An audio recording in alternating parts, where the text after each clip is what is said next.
ఈరోజు పెళ్లి చూపులు చెడగొట్టారు. ఇలానే ఉంటే రేపు ఇంకేం చేస్తారో తెలీదు.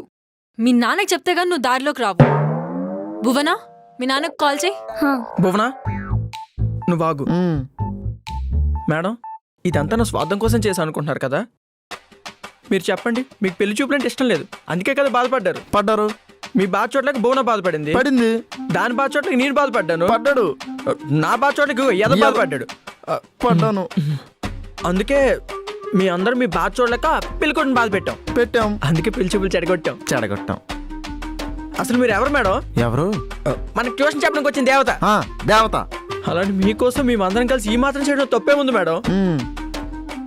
అయినా చూసావా బాబా, అమ్మాయిని పట్టుకుని మేడం ఏంటని మాట్లాడుతుందా? అమ్మాయిని ఎత్తుకెళ్ళిపోయేవాళ్ళు ఉంటే నువ్వు అమ్మాయి ఇక్కడ ఏంట్రా? అక్కడ చెప్పు. బాధపడకు బావా, బాధపడకు. మేడం కోసం ఎంత చేసి నిన్ను నీ గొప్ప మనసుని అర్థం చేసుకుని క్షమిస్తారులేరా. ఏమంటారు మేడం? మేడం? రేయ్, ఎవరైనా ఫస్ట్ ప్రైజ్ ఇస్తా అన్నారా? మేడం ఎలా తెలిసిపోయింది?